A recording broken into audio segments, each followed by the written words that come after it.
So for starters, share a little story with you guys. So who's heard of the Ebola virus? You guys remember that? Okay, pretty crazy. Y'all were relatively young when it first struck. But in 2013 in West Africa, the Ebola virus, there was an outbreak of that, primarily in 3 countries.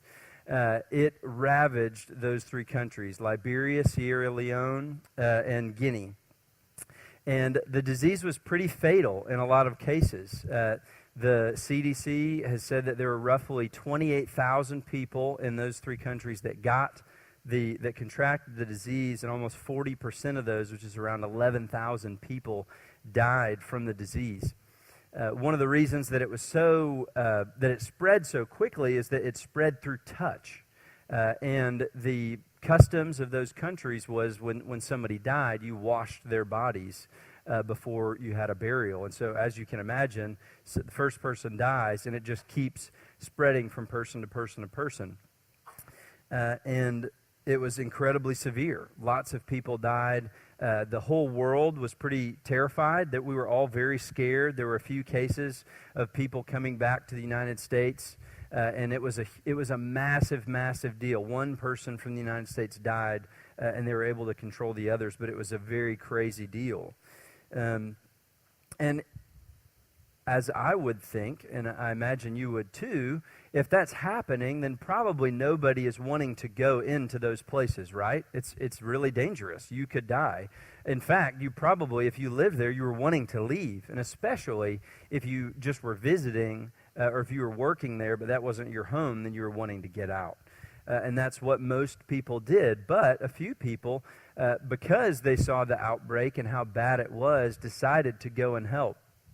One of those people was an English doctor by the name of Stephen Rowden.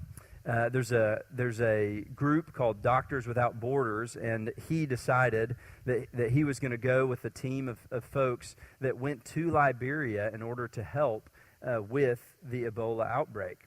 What Dr. Rowden's job and his crew, they had 2 jobs. Their primary job was to remove the dead bodies because you couldn't touch them. And so because they were medical professionals, they were thrust onto the scene, and they were going to get those dead bodies and remove them from homes. They would have to do that with about 10 to 25 bodies a day. It was an incredibly heartbreaking thing to go into home after home, seeing another dead body that they were going to have to move out. And they would see these families mourning every time that they went into these homes. One of the hardest instances for him that he mentions was a time where they had to go in to get a little 4-year-old girl who had contracted the virus and died, and remove her from the home.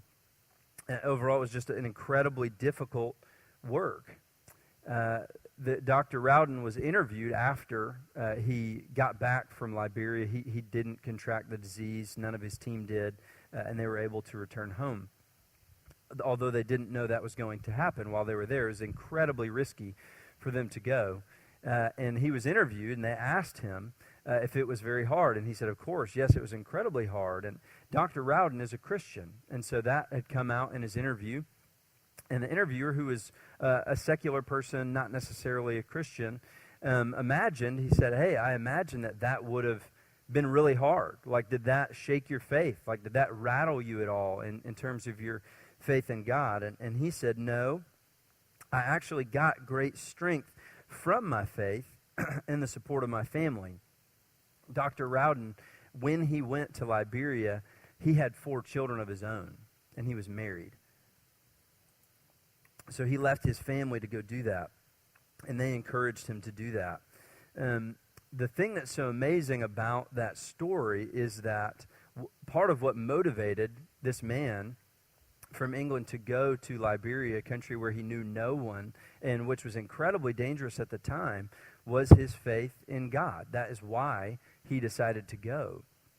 And he said, even though it was incredibly hard, it actually strengthened his faith to go. There was something about it that sharpened him and made his faith even deeper in God, rather than shaking it and actually removing it. So today, what we're going to be talking about is the Sermon on the Mount, specifically Matthew 5, verses 13 through 20. The 3 chapters, 5 through 7, focus on this time where Jesus went up on a mountain and began to teach. And this portion, and really the whole thing, is about what it looks like to be a Christian, and then also what it doesn't look like to be a Christian. Jesus is reframing for the Jewish people and for his disciples what that actually means.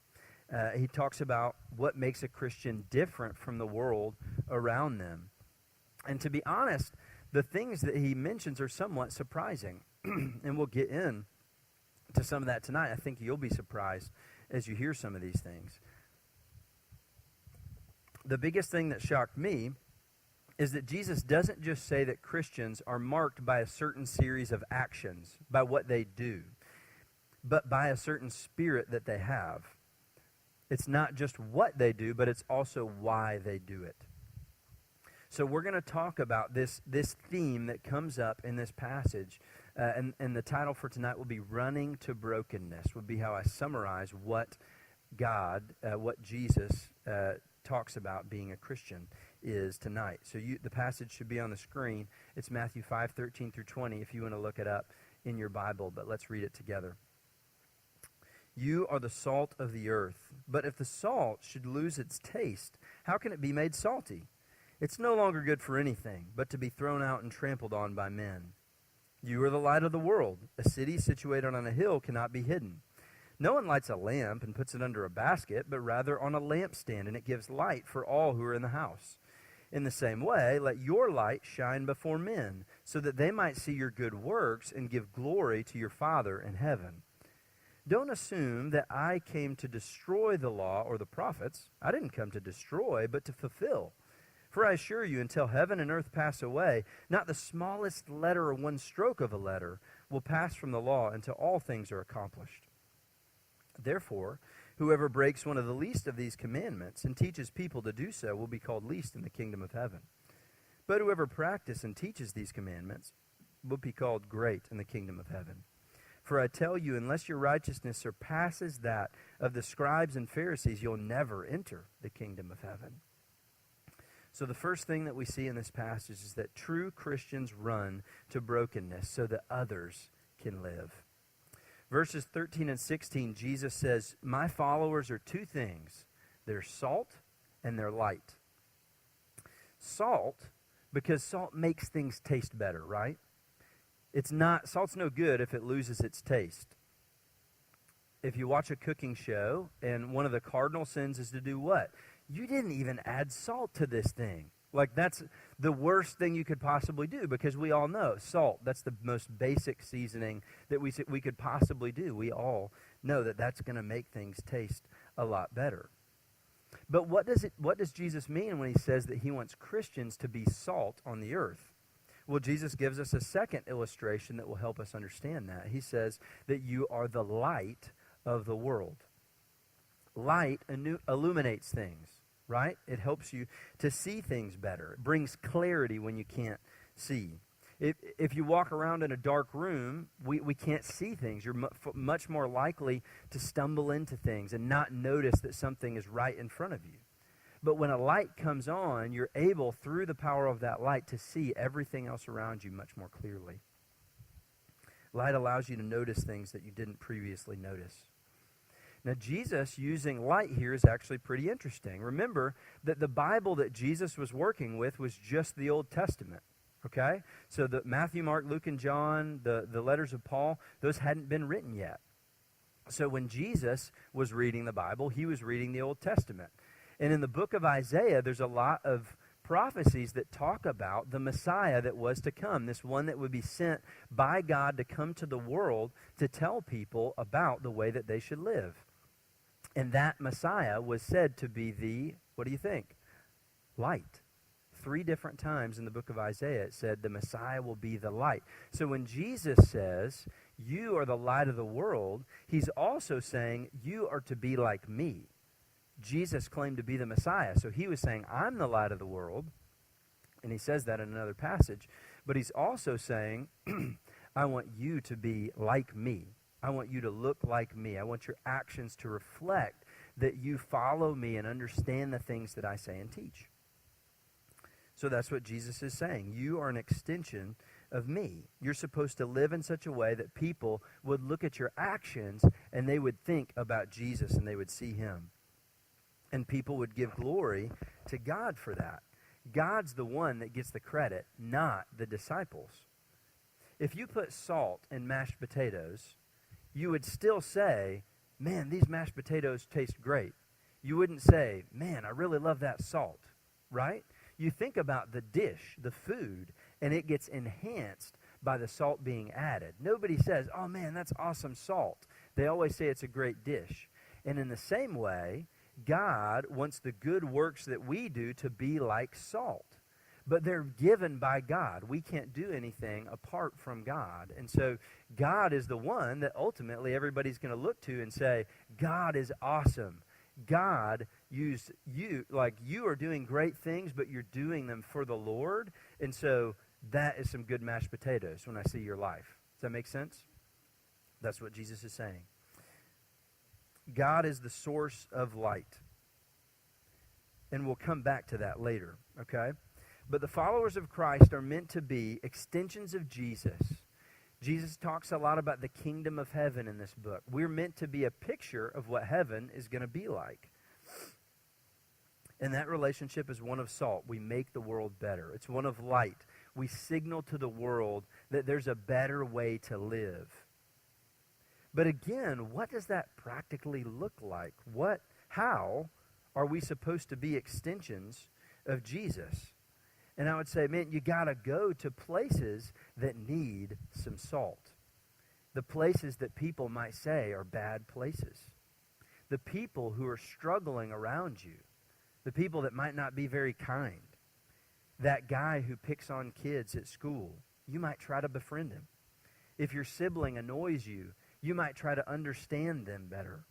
That girl who doesn't have friends, you might seek her out to be her friend. It's walking into Liberia when there was just an outbreak of Ebola so that you can try to help the families who are in a terrible situation. In order to be salt, we've got to go to people who are hurting. And we've got to meet people in the areas where they're hurting. Being a follower of Christ means that we've got to walk into situations where things look pretty bleak, where it doesn't seem like there's a lot of hope, because we're the ones that have the light. In the second part of this passage, we're going to see a comparison that Jesus is making. And he's trying to show his followers what they should not do. But again, it's not quite what you'd expect. Jesus is saying, and this is the second point we'll have tonight, that true Christians know brokenness is inside them just as much as it is in everyone else. You know, when Jesus talks about the light here, it's interesting. He doesn't compare it with the darkness. Did you see that? Jesus says, you are the light of the world, but then he doesn't say, don't be darkness. He says, don't hide your light. So Jesus makes this comparison, not of light and darkness, but about two different ways that you can shine your light. And that's two different ways to do good works. Then Jesus gives an example. He says, there's a way that you could keep the commandments and still not actually obey the heart that God wants you to have. So the example he gives, he says, you all know that you're not supposed to murder. And they're all like, oh yes, definitely, yes, don't murder anybody, totally. And then Jesus says, well, don't just not murder someone, although don't murder anybody. Everybody good with that? Let's not murder anybody this week. We'll check that off, okay? But make sure as well that you don't hate anyone in your heart.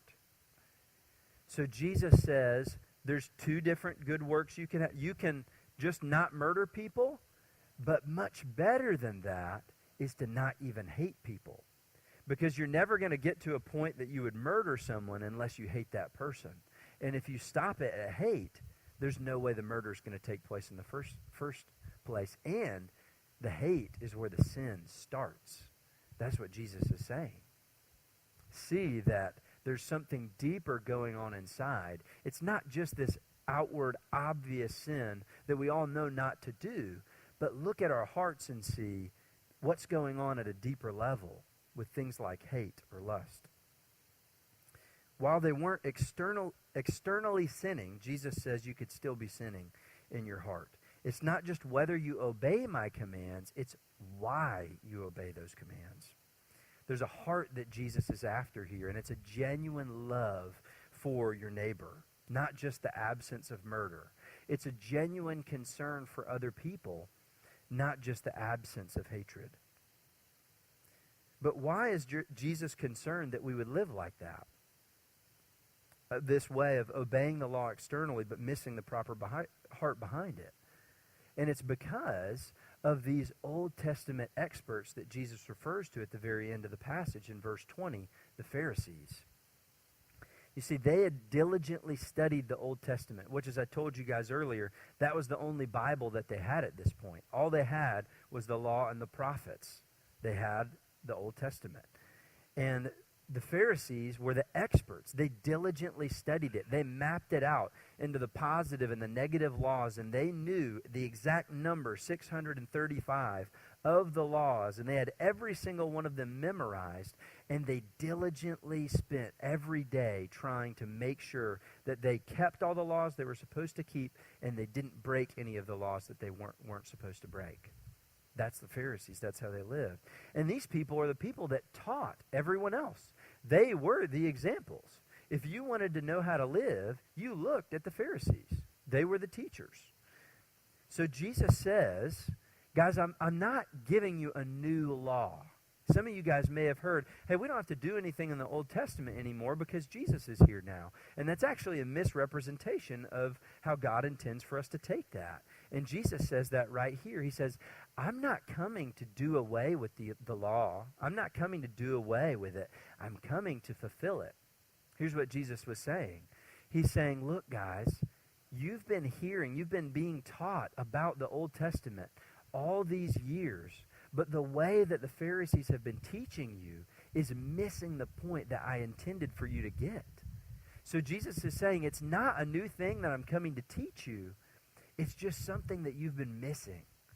The Pharisees have missed the heart of the law. They missed the motive for why we do things.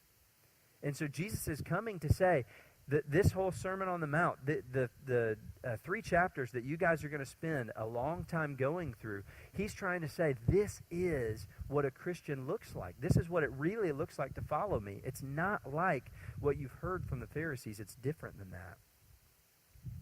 If you want to be a light that shines for God's glory, if you want to be salt, you got to do better than the Pharisees, is what Jesus says. Now, when he said that, that would have been incredibly shocking to everyone in the crowd, right? That was their teachers. This was the people that they had looked to for hundreds of years to teach them about what the Bible said. That would be like if you had studied the works of J.K. Rowling your entire life, and then somebody came in and said to you, actually, Harry Potter's the bad guy. You'd be like, my whole life is a lie. What on earth? I totally had it all wrong. And you probably question that person and wonder if they were sane. But that's exactly the equivalent of what Jesus had done. They were shocked. They were like, wait, these guys are the experts. How could you possibly contradict them? And I think there are 2 reasons that Jesus said what he did. The first was to contrast how a Christian should truly live with the way that the Pharisees were living. They were guides to everyone, and Jesus felt the need to correct how they were living and instructing the people. The problem with the Pharisees is that they did things with the wrong motives.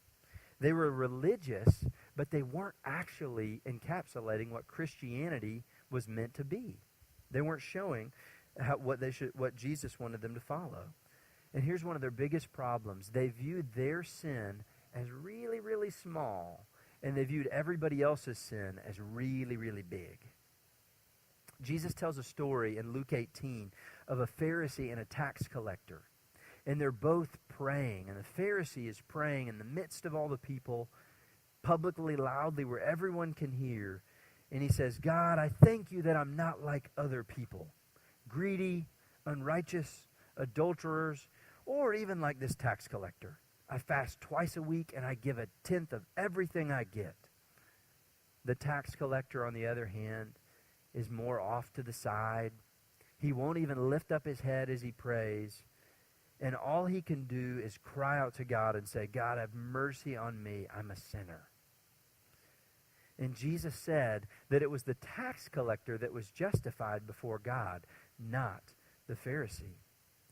The Pharisee was justifying himself because he had kept all these rules that he felt like were important. He did all the external outside things. But in his arrogance, he minimized his own sin. He said that his own sin was really, really small. And he maximized the sin of other people. And that's an incredibly dangerous thing to do. We can do that same thing because of things that we don't do. We might say, well, I don't cuss, or I don't drink alcohol, or I don't have bad friends, or I don't watch things that I shouldn't. Whatever it is that even is probably a good thing. I wouldn't recommend you to do any of those things. Like, it's not so much that those are things you should do. But sometimes we can do all those things with a heart that says, I'm really great, but all the other people in the world, those are the evil, messed up people, and I'm really a great person. I'm so glad I'm not like them. And God has to accept me now because I've done all the right things. And we got to be really careful with that, because that's exactly why the Pharisees were condemned. They did the right things, but they did it with the wrong motive. One of the reasons they did it was fear. They were afraid that they'd be rejected by God if they didn't keep all these rules, so they kept in line so that they could be accepted by Him. Another reason that they did it was pride. They did the right thing because it made them feel good. It elevated their status in the eyes of everyone else. They got to be the teachers that everyone looked up to. They were the best. And it was about making themselves look good. And Jesus came and said, guys, this is not real Christianity. This is not what it was meant to be. It's not righteousness. It's arrogance. It's fear. It's doing maybe the right things, but with a completely wrong heart. And in the end, it's exactly the same as if they'd never obeyed in the first place. They're shining a light, but they're hiding it. They're salt, but it tastes no different than the world. His point is that both religious people and sinners actually operate in the exact same way. They have the same wrong motive, and they're left in the same place. Wondering who can be good enough, the people wondered if these religious experts, these Pharisees who taught them and knew the law so well, if they can't be accepted, then who could possibly be accepted? And the Pharisees should have been wondering, man, I thought I understood the law. Like, I thought I had all this stuff down. And if I'm not good enough, then what's good enough? How could I possibly do anything more than what I've already done? And it's in this moment that we realize, our third and final point, that Jesus ran to our brokenness so we could be true Christians that run to other people's brokenness. The Sermon on the Mount is sometimes put forward as this amazing standard to live by. You'll even hear secular scholars from different religions who will say, if you just live by the Sermon on the Mount, the teachings of Jesus, man, that would be a great thing. And those people might not even believe that Jesus was God. But they would say, hey, this is a great teaching. You should really live by it, because they think it's a beautiful thing. And yet, it's interesting, I don't think that someone who's ever actually attempted to live out the things that Jesus talks about could honestly say that that's a standard we could reach. Because it's going to leave you exhausted and unable to do it. I mean, who rejoices when you're treated really poorly? Like you probably talked about last week. Something you're going to talk about later. Who turns the other cheek when they get punched? Who can have no lustful thoughts in their heart ever? And who wants to love their enemies? Alabama fans? They're the worst. The Sermon on the Mount is Jesus showing us God's heart. He's showing us The intent behind the law, the Ten Commandments, the Old Testament, that God wanted to make a people that look like Jesus. He wanted a people that were going to follow Jesus and live out his life. That's who he wants us to be as Christians. That's what we're supposed to look like. But that's not the type of people that we really are. If we're honest with ourselves, we're messed up people in need of God's grace. But that's exactly where Jesus meets us. You see, Jesus was the salt of the earth. He ran to our brokenness. After Jesus leaves the mount in the chapter right after Matthew 7, in Matthew 8, you know the very first thing that happens? Well, Jesus meets a leper. What's interesting about leprosy in this time is that it was a disease that was incredibly contagious, especially by touch. And so the lepers were forced to leave the town, live on the outskirts of town. You had to go away and be far away from all the people. You had to leave your family and go live with a whole bunch of other sick, dying people who were in a really, really bad state. Kind of like somebody who might get Ebola in a third world country in West Africa. And Jesus is met by this leper as soon as he gets down from saying all these things that we're supposed to be as Christians that run to brokenness. And Jesus, rather than quoting the law to that leper and saying, you've got to go back to the outskirts of the city, you're not supposed to be here, you need to go away. The leper asks Jesus, he says, Jesus, can you heal me? Will you heal me? And Jesus heals him, but Jesus doesn't just heal him. Jesus heals him by touching the man, which was against the law altogether. Jesus went and he touched the disease of that man who had probably never had anybody touch him in a long, long time because of his leprous disease. Jesus walked right up to the broken man and he took that brokenness upon himself by touching that man and healing him. Though we cannot do Matthew 5:13 through 20. We can't be more righteous than the Pharisees. They kept 635 laws all the time. We can't do better than that, guys. And yet, Jesus did keep the law. Jesus didn't just keep the law. Jesus had the right motive. He had the right heart behind it when he healed this man as he went to people. Jesus was salt that made the world taste better as he brought healing and life to people who desperately needed it.